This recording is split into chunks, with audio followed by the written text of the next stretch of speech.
na sua graça, a sua paixão, o seu amor, que nos motiva a seguir, atuar, servir, apoiar. Mexe no nosso interior para viver, amar, alegrar e compartilhar. Esse sangue derramado na cruz do Calvário que nos limpa, nos salva, nos lava. Jesus é o nosso Rei.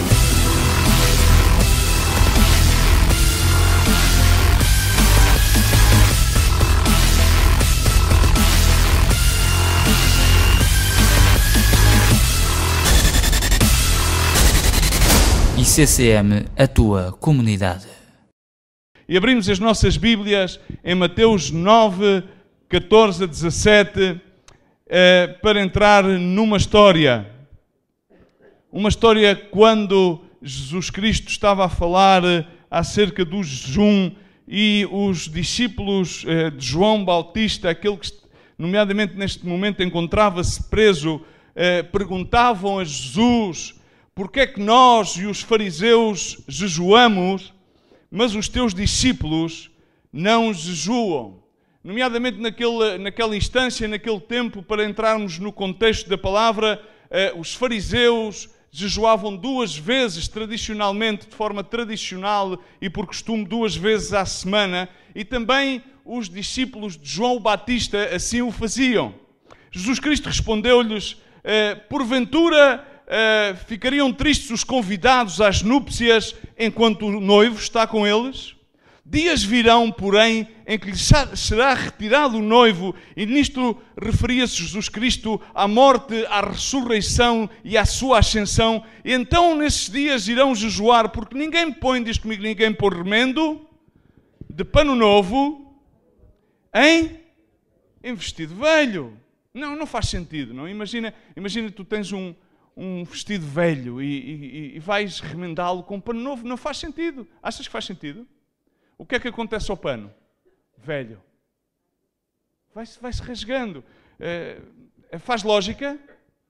Faz lógica este conselho? Faz lógica este raciocínio que Jesus lhes apresenta? Faz-se maior a ruptura. Então, nem em seguida começa a falar-lhes: nem se deita vinho novo em odres velhos. O odre era um vasilhame de couro que era feito com peles de cabra, que era para guardar o vinho. Ainda hoje em dia, em muitas culturas, nomeadamente na cultura ibérica, ainda há quem vasilha o vinho em botas. Neste momento aqui, por exemplo, em Portugal e em Espanha, ainda algumas vezes há tradicionalmente, na cultura tauromáquica, quem ponha vinho em botas de couro para conservá-lo. Porque senão derrama-se o vinho e os odres se perdem. Mas deita-se o vinho novo em odres novos, assim ambos se conservam. Faria sentido? A pele, ao largo do tempo, depois de ter o vinho dentro de si, a pele vai ganhando elasticidade, chegando ao ponto, quando o odre já é velho, ao receber um vinho novo que está terminado, praticamente ainda não tem o processo da fermentação terminado, rebenta. Mas aqui vamos ver bem. Eu no outro dia estive a compartilhar algo com os líderes acerca disto, mas vamos entrar no contexto da palavra. Jesus Cristo está aqui basicamente a fazer-nos uma distinção entre aquilo que seria o essencial e primário, realmente o que é que era o vinho novo e o que é que se refere o vinho novo. O vinho novo, Jesus Cristo aqui está a referir-se em relação ao pacto, ao novo pacto, à nova aliança, ao Evangelho da esperança, ao Evangelho da graça, que iria ser selado por si mesmo na cruz do Calvário. E está aqui também a referir-se a algo que é secundário, mas que também é útil e necessário, que é os recipientes, os odres. Os odres é sinónimo de recipiente. Todos nós recebemos a palavra, amém? Todos nós vimos para receber algo, mas naquele momento ele refere-se aos odres velhos. E o que é um odre? Um odre aqui, biblicamente e no contexto desta escritura, refere-se a uma estrutura. E essa estrutura é composta por leis, por tradições e por padrões. Nomeadamente, Jesus estava-se a referir aos odres velhos. Recordam-se da pergunta dos discípulos de João Bautista? Porquê é que nós jejuamos e os fariseus jejuam, e, no entanto, os teus discípulos não o fazem. Jesus Cristo, de uma forma muito explícita, respondeu-lhe. Bom, porque eles, na realidade, agora não têm a razão para o fazer, porque o noivo está entre eles. Eu sou o noivo que vem desposar a igreja posteriormente, na minha segunda vinda. Calma, estes homens, todos eles, estavam bem ensinados acerca das doutrinas da palavra de Deus. Amém, irmãos? Então aqui encontramos os odres, os recipientes do sistema. Os recipientes são necessários, mas são secundários. Diz comigo, são necessários, mas são secundários. Diz comigo, eu sou necessário, mas sou secundário.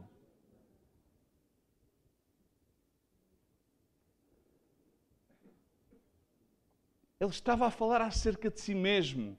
O verbo feito carne. O noivo que vinha a desposar a sua igreja. Mas aqui havia um conflito de duas gerações. Aquele conflito que ainda ocorre hoje em dia. E nós vamos passando o tempo, e alguns de nós vamos ganhando idade, e outros alguma idade mais avançada, e começa a haver um conflito de gerações. Nós começamos a não conseguir falar a mesma linguagem do que os jovens, do que os adolescentes. E então começamos a refutar-nos às nossas experiências passadas com o Senhor como algo, naquele tempo é que era bom, e, como Senhor, e aqueles louvores, aqueles, sem é barão de guerra, sem é seu nome, sem é minha fortaleza. Provavelmente esse é um louvor que nos falou, mas provavelmente não é isso que falará a uma nova geração. Há quem diga que muda-se os tempos e mudam-se as vontades. Vamos a ver, Jesus Cristo veio num tempo e veio trazer um novo pacto, o pacto da nova aliança. A palavra de Deus diz literalmente que Ele foi um fiador de um melhor pacto. Hebreus capítulo 7. Ele veio a pagar o preço que tu e eu não poderíamos pagar pelos nossos pecados, por todas as nossas fraudes, por todo o nosso engano. Estamos aqui? Nós não o merecíamos, mas, no entanto, Ele assim o fez. Mas Ele veio. E a palavra de Deus diz que Ele veio para os seus, mas os seus o rejeitaram.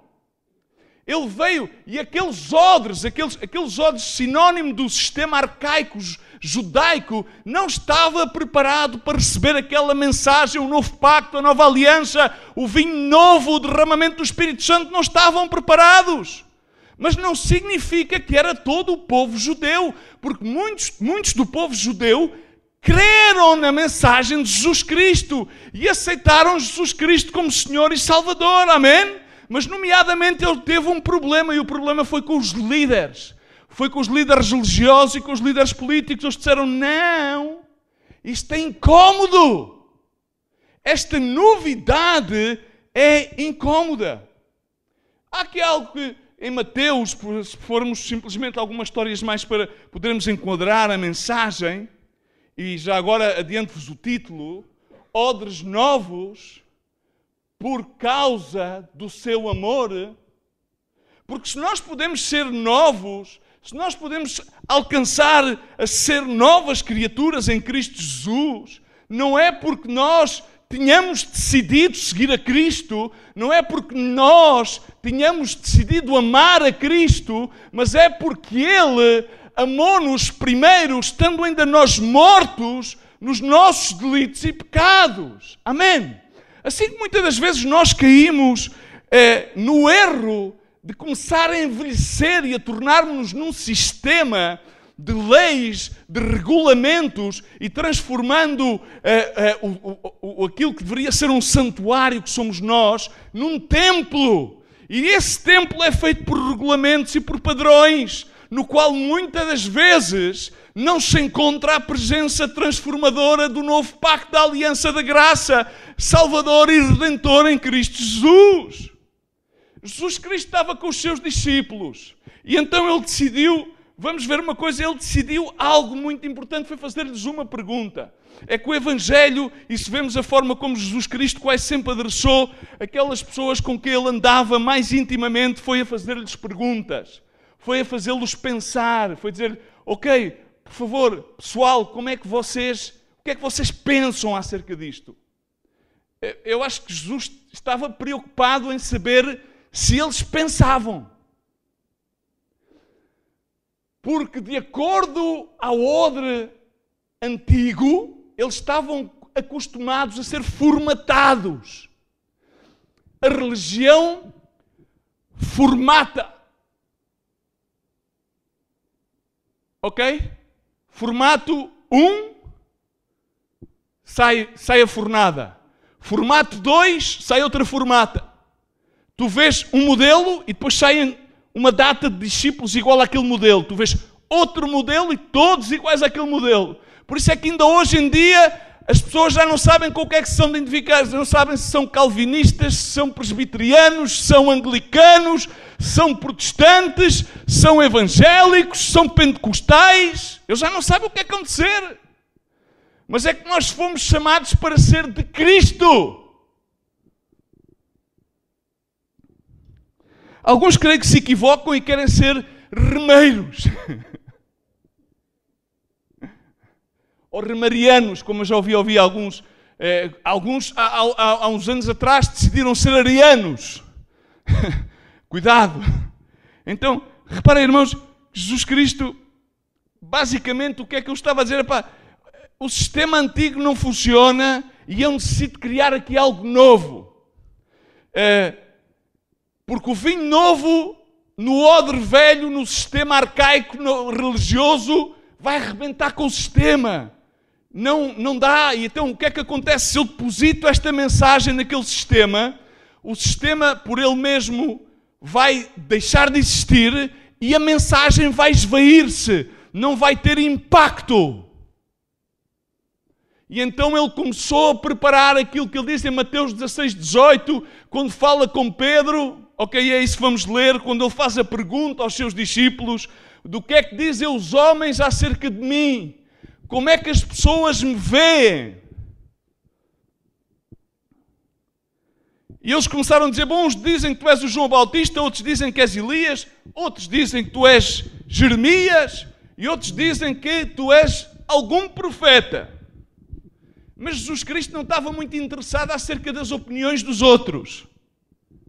Jesus Cristo estava mais interessado acerca da opinião e de como é que os seus discípulos, aqueles que o seguiam, o viam e dizem, vocês quem é que dizem que eu sou? Tu, como é que tu vês a Jesus Cristo? Quem é que tu dizes que Jesus é? E então respondeu-lhe Simão Pedro, tu és o Cristo, o Filho do Deus vivo. E disse-lhe Jesus, bem-aventurado és tu, Simão Barjonas, porque não foi carne nem sangue que te o revelou, mas sim o meu Pai que está nos céus. Pois eu também te digo que tu és Pedro e sobre esta pedra edificarei, diz comigo, edificarei a minha igreja e as portas do Hades não prevalecerão contra ela. Amém. Jesus diz explicitamente, de uma forma direta, não há outra interpretação, sobre esta verdade, sobre mim. Eu sou o caminho e a verdade e a vida, ninguém vai ao Pai senão por mim. Eu vou edificar a minha igreja, e a minha igreja vai receber o novo vinho, o novo pacto, vai guardá-lo e vai administrá-lo a todo o povo e nação. Amém? Faz sentido até aqui? Por isso é que ele dizia, os odres novos. São necessários odres. Ele teve que preparar um odre novo. E esse odre novo era a igreja. Porque os odres velhos eram uma organização de pessoas. Mas irmãos, cuidado, porque nós, como igreja, conforme diz a palavra de Deus, e simplesmente vou cotar, não acho que faz falta que o ponham lá em cima, diz que nós somos santuário de Deus, quando Paulo fala na sua primeira carta aos Coríntios, que era uma igreja onde havia várias vertentes de pensamento, e nomeadamente a igreja de Corinto estava a ser judaizada, de certa maneira estava a trazer à tona as tradições da lei judaica. Ele diz: se algum destruir o santuário de Deus, Deus o destruirá, porque sagrado é o santuário de Deus que sois vós. Irmãos, é que muitos querem edificar templos, mas nós somos chamados santuários. O organismo é um odre novo. Uma organização é um odre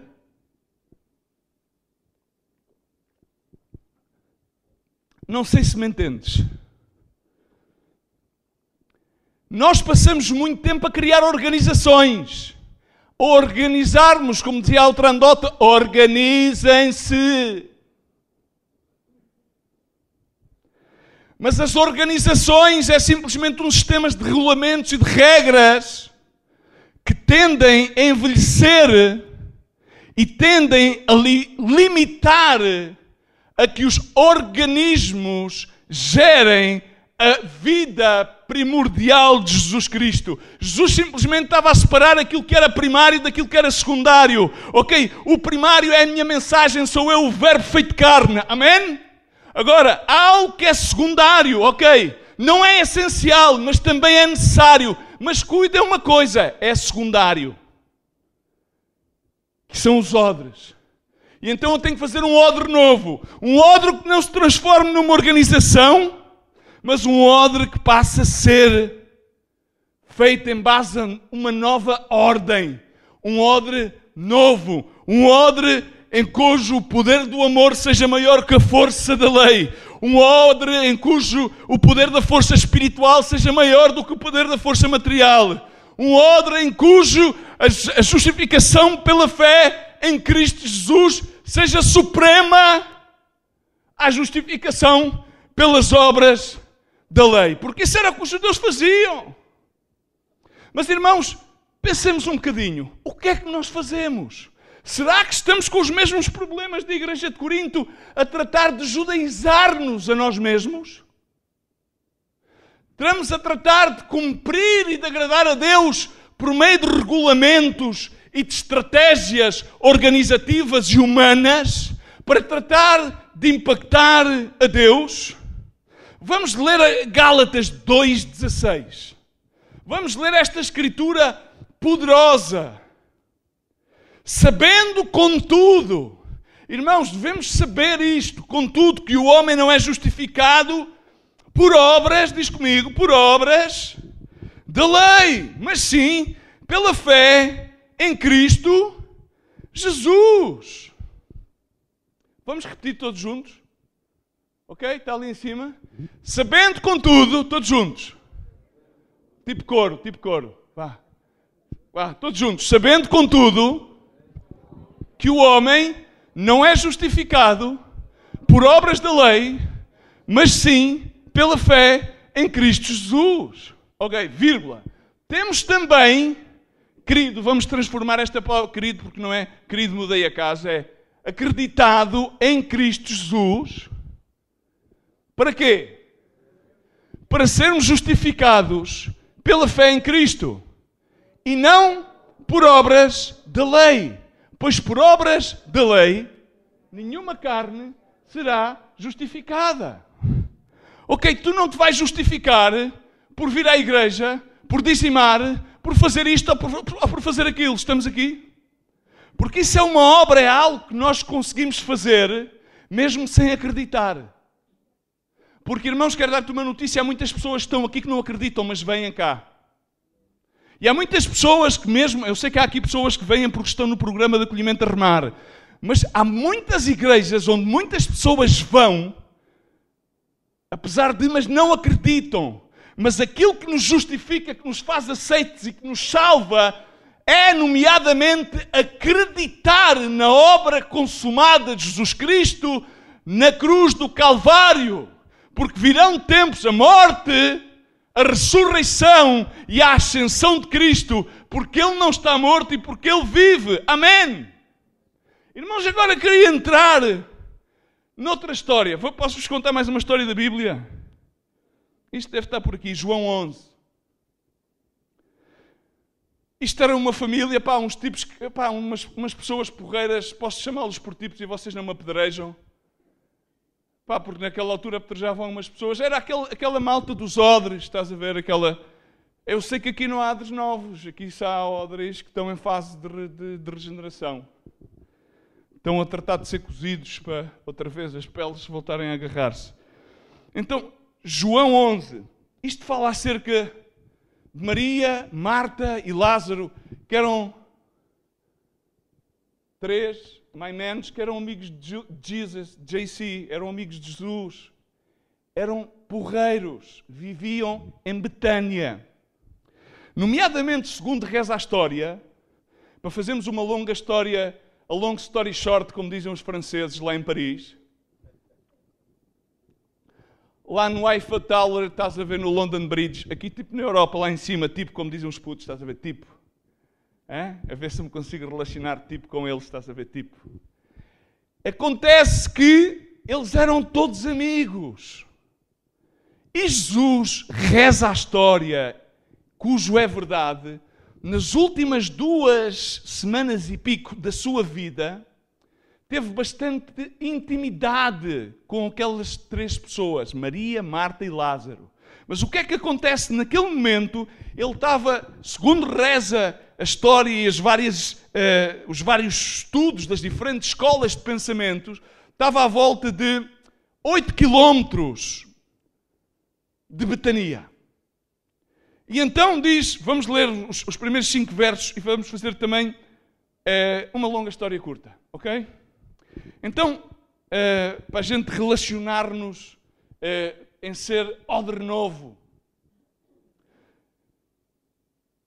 Diz então que estava enfermo um certo Lázaro, de Betânia, aldeia de Maria e de sua irmã Marta. E Maria era aquela que tinha ungido o Senhor com um unguento, que tinha enxugado os pés com os seus cabelos, cujo irmão Lázaro estava enfermo, estava doente, ou seja, enfatiza que estava doente. E sabemos que aquela doença era uma doença, estava à beira da morte, vamos para ser claros, todos nós sabemos isto. Então mandaram depois as suas irmãs uma nota, sabes que foi uma nota, um recado, a dizer: Senhor, eis que está enfermo aquele que tu amas. E Jesus, ouvindo isto, disse: esta enfermidade não é para a morte, mas, diz comigo, mas para a glória de Deus, para que o Filho de Deus seja glorificada por ela. Vamos ler o último versículo todos juntos? Ok?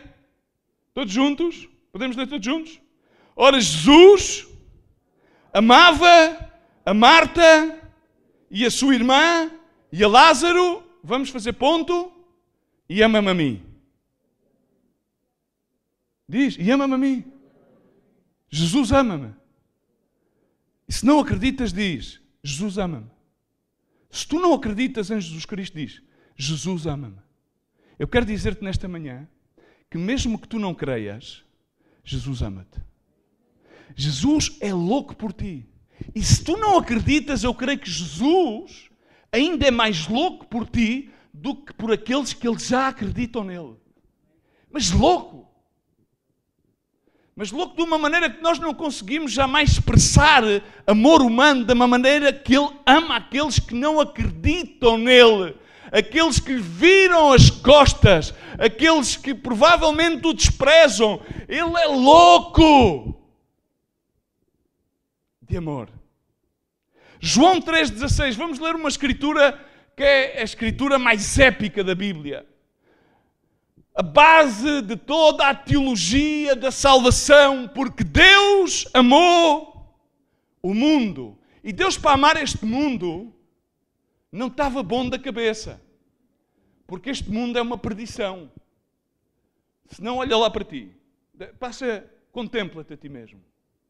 Contempla os teus defeitos. Contempla o teu passado. Se tivesses 1 milésimo de segundo, achas que Deus estava bem da cabeça para amar-te? De tal maneira que deu o seu Filho unigênito para que todo, diz comigo, todo. É que isto é incrível, todo. E neste todo, não se refere aqueles que cumpram certas e determinadas regras, ok? Não se refere àqueles que já deixaram de fumar, não se refere àqueles que já deixaram de roubar, não se refere àqueles que já deixaram de fornicar, não se refere àqueles que já deixaram de adulterar, não se refere aos que já deixaram de mentir, não se refere àqueles que eram homossexuais e já não são homossexuais, não se refere àquelas senhoras que eram lésbicas e já não são. Refere-se diz comigo, a todo aquele que nele crê. Qual é que é a condição? Lemos em Gálatas 2:16. É necessário acreditar em Jesus Cristo. Agora, Jesus Cristo criou a sua igreja em base a esta premissa de fé, acreditar na sua obra consumada na cruz do Calvário. Foi esta a sua base, esta é a mensagem base de salvação, a mensagem base com a qual ele começa a edificar a sua igreja. Por isso é que a estrutura dos odres velhos não estava preparada, porque eles diziam, bom, vocês têm que fazer isto, aquilo e o outro. E se vocês cumprem com isto, com aquilo e com o outro, então está tudo bem. E em cima, espera lá, agora tens que fazer o outro, e inventavam mais umas quantas leis. Cuidado! E Paulo veio-se dar com estes mesmos problemas, por exemplo, na igreja de Corinto, mas eu não quero lá ir porque estou a contar-vos a história de Lázaro.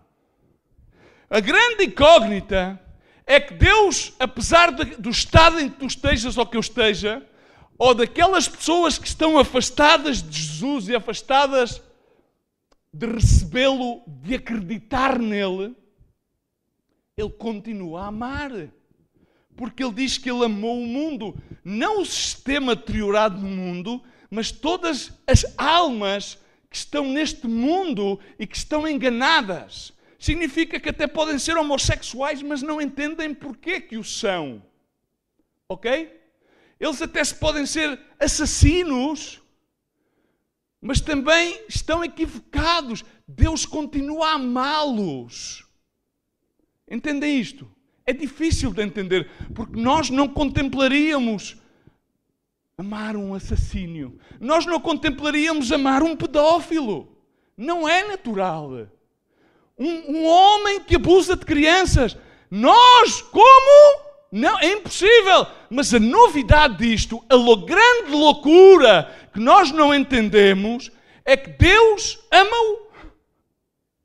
A morte de Jesus Cristo na cruz do Calvário foi fazer um caminho disponível para que essas pessoas que nós dizemos que têm caminhos desviados, um dia se possam arrepender e ter contacto com aquele que abre caminho ao Pai, com o simples facto de se arrependerem e aceitarem Jesus Cristo. É ou não é uma grande loucura isto?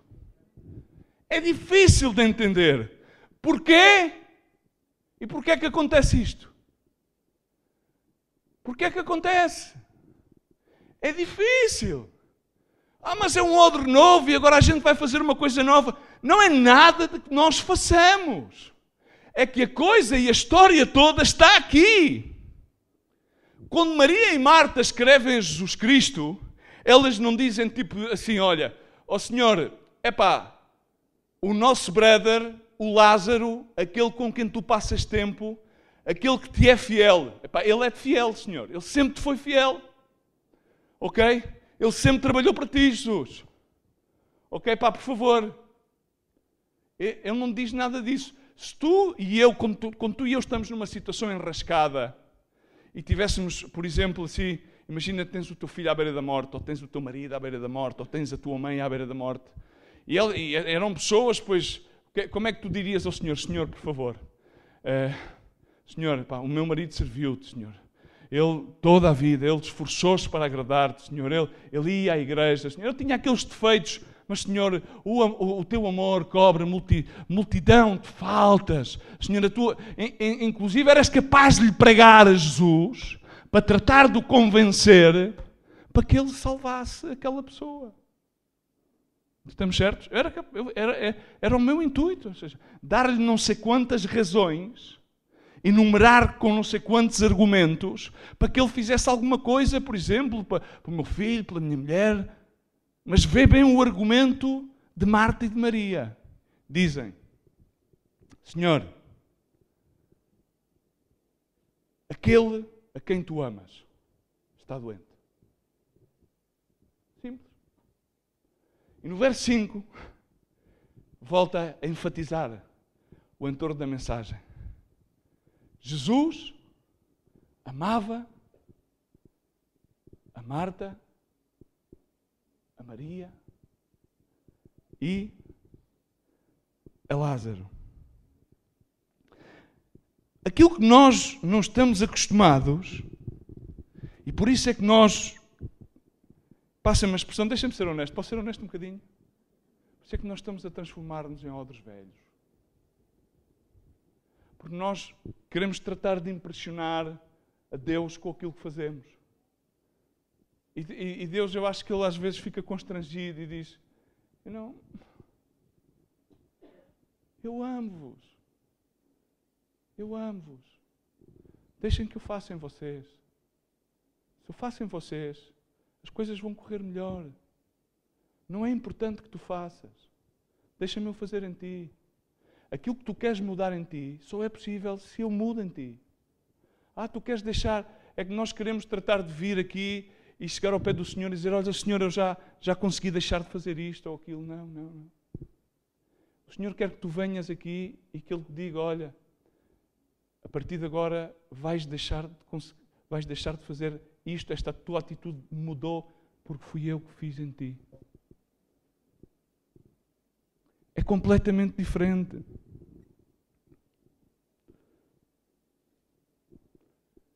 Nós focamos toda a nossa fé naquilo que nós podemos fazer para Deus. Estamos a voltar ao sistema do odre velho. E não é que aquilo que Ele já fez por nós e está a fazer por nós. João 3,16 não diz: porque o mundo amou a Deus.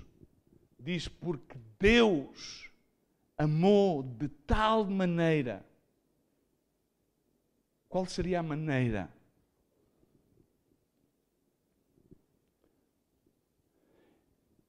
Quando nós lemos escrituras como a de 1 de João 4,19, não faz falta cotar, creio que grande parte de nós conhecemos esta escritura. Nós amamos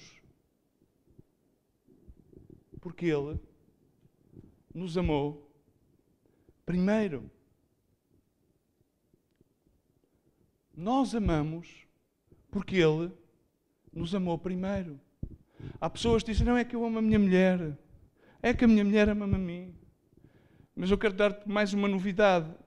É que tu só podes amar a tua mulher, ou a tua mulher só te pode amar a ti, se o amor de Deus está em ti.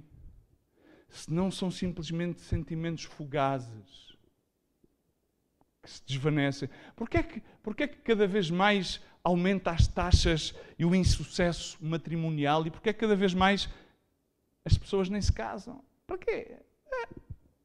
Compromisso. Isto não está de moda. Isto agora é... Hoje com A, amanhã... Temos que ser mais liberais. A nossa relação tem que ser aberta. Temos que manter as nossas opções abertas. As pessoas pensam assim. Não, porque isto é amor, é colorful love. Benetton. É verdade. Porque o amor de Deus não está. Amam segundo os parâmetros humanos. E agora, se nós vemos, é que, na realidade, é que toda a Bíblia, embora cada vez mais as pessoas digam: não, é acerca de nós. Não, a Bíblia é acerca de Deus. Se nós formos a Gênesis, diz que no princípio era Deus e Ele criou os céus e a terra. E de onde é que veio Deus? É que Deus já lá estava antes do princípio. E Deus é proeminente, é pró e pré-existente, E Ele é a razão e Ele é a razão e Ele é o iniciador de todas as coisas. Vamos ver uma coisa. Deus foi quem nos criou. Deus é quem nos conhece desde o ventre da nossa mãe. Deus é quem nos chama. E Deus é quem nos ama primeiro para que nós possamos amar. E se nós, em todos os livros da Bíblia, mesmo no Antigo Testamento, estes são os principais temas de todos os livros. Ele ama-te, Ele é por ti. E só podemos ser uma nova criatura em Cristo Jesus porque Ele criou, Ele conheceu, Ele chamou e Ele ama. E ama de tal maneira. Porque o amor de Deus não é explicável, o amor de Deus não é lógico.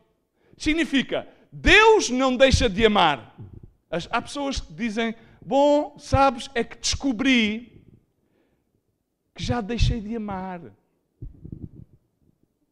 Depois destes tempos todos e todas estas situações difíceis pelas quais nós passámos 35 minutos, descobri que já deixei de amar. E aquilo que acontece é que apesar daquilo que nós façamos a Deus, Deus não deixa de nos amar. Incrível! Quero dizer, está algo ainda mais, provavelmente, mais profundo. É que Deus não sente amor. Deus é amor. Deus personalizou o amor. Ele é a pessoa amor. Em vez de ser um coraçãozinho, quando quiseres dizer eu amo alguém, podes pôr assim, eu, Jesus, a ti. Em vez de pôr um coração. Quando quiseres fazer uma declaração de amor a alguém, em vez de pôr eu, coraçãozinho a ti, põe eu, Jesus, a ti. Porque Ele é a personificação de amor. Ele jamais deixa de ser. Ele é antes de todas as coisas. Ele permanecerá em todas as coisas. Ele sujeita todas as coisas. Nele subsistem todas as coisas. Ele é, Ele foi e Ele sempre será. E Ele jamais deixará de ser. Por muito que lhe façamos, Ele é amor. Quero dar-te outra notícia também. Há pessoas que fazem amor. Fazer amor é fixe. Mas Deus não faz amor. Ok? Deus não faz amor. Exatamente porque Ele é toda a essência do amor. Ele não precisa de fazer amor. Estamos cá. Agora, Ele acerca do amor tem uma coisa, é que Ele é louco pelo amor. E nós não conseguimos explicar essa loucura. Ele é louco de amor ao ponto de suportar tudo. E a Escritura que mais poderia especificar isto é a Escritura de Coríntios. Eu li um livro acerca disto, que é, inclusive, o Paulo Coelho escreveu, ou transcreveu este livro, que é uma pregação de um missionário inglês nos anos 40. Um missionário inglês que nunca teve título na igreja, mas esteve a cumprir missões pela Índia e esteve a cumprir missões por África. Quando voltou à Inglaterra, um ilustre párroco queria pregar e não tinha mensagem, chamou ele e ele pregou um sermão sobre 1 de Coríntios 13, sobre o qual está editado ou reeditado este sermão com o título de um livro do Paulo Coelho. Incrível! Incrível! Porque é a loucura de amor de Deus por ti e por mim. É incrível. Por isso podemos ser odres novos. Mas basta um pequeno deslize, outra vez, àquilo que nós fazemos para tratar de impressionar a Deus. Mas não faz falta impressioná-lo, porque Ele ama-nos. Ele persegue-nos. Não sei, alguns de vocês provavelmente estiveram apaixonados quando éramos jovens, não é? Então alguns são jovens, provavelmente estão apaixonados ou vão estar apaixonados. E quando uma pessoa está apaixonada é babaca, baba-se toda, anda atrás da rapariga ou do rapaz, manda papelinhos. E às vezes a outra pessoa despreza-o, goza com ele. Esta é a figura de Jesus atrás daqueles que não o querem aceitar. Humanamente é que há pessoas que desistem, mas Jesus não desiste. Ou seja, Jesus continua e às vezes põe-te assim a mão e tu, não quero. E ele continua. É a loucura de amor. É a loucura. É uma paixão permanente, não é uma paixão fogosa, não é Lusíadas que o amor arde sem se ver. O amor de Deus é um fogo consumidor que arde continuamente, arde e vê-se. Ele não se pode negar a Ele mesmo. É a sua identidade, é o seu principal DNA. Em suma, Ele ama-te, apesar de todas as coisas. Ele ama-te. Por isso, Ele pode fazer de ti um odre novo. Ou Ele pode fazer com que o processo de envelhecimento do teu odre pare e tu rejuvenesças. Porque a palavra de Deus diz que dizia Paulo, apesar de que o homem exterior se canse, se fadiga, no entanto, o homem interior se renova. Mas a única coisa que tu tens que fazer é de parar de tratar de merecer o amor de Deus. Há pessoas que querem merecer. Eu quero merecer. Mesmo que não mereças, Ele vai continuar a amar-te. Mesmo que não mereças. Isto não é um convite a que vais fazer aquilo que tu queiras. Hein? Porque somos santuário de Deus. A diferença é que quando nós somos transformados, porque a palavra de Deus diz, então é aqui que todas as coisas velhas passaram e todas as coisas, diz comigo, todas as coisas são feitas novas. E o novo, o que é que significa novo? O novo é novo, será novo, brilha, é novo. Significa, onde havia frustração, passa a haver plenitude. Onde havia angústia, passa a haver alegria. Onde havia opressão, passa a haver liberdade. Porque mudou, o velho passou e foi tudo feito novo, porque Deus amou incondicionalmente e Ele manifestou-se. Houve uma revelação, porque numa organização, num odre velho, há muitas opiniões. Mas num odre novo há um organismo e esse organismo gera vida, é a grande diferença. E essa vida contagia, e essa vida traz alegria, e essa vida traz amor, e essa vida transmite mais vida e é contagiante. Enquanto numa organização, essa organização com os seus regulamentos limita, traz opressão e aquilo que traz é afoga a vida, limita e delimita e delimita e delimita e delimita de tal maneira que o vinho perde a sua essência, que o sal perde a sua capacidade e de que a luz passa a ser simplesmente feita de sombras. Mas somos chamados a entender o amor de Deus e podemos ser odres novos porque Ele nos ama. 1 João 4,10 para terminar, irmãos. Nisto está o amor. Nisto está o amor. Como é que podemos definir o amor? Não é que nós tenhamos amado a Deus. Não, porque há muitos que nós às vezes enganamos. Não, há aquele louvor que decidi seguir a Cristo. Já não volto atrás. Está bem? É uma afirmação de fé, glória a Deus. Mas não em que nós tenhamos amado a Deus, mas em que Ele nos amou. Ele amou-nos. Nós estávamos mortos nos nossos delitos e pecados. E enviou o seu Filho para propiciação pelos nossos pecados. Amém? É incrível. Ele amou-nos e decidiu dizer, porque eu entendo que vocês, imagina Deus a contemplar.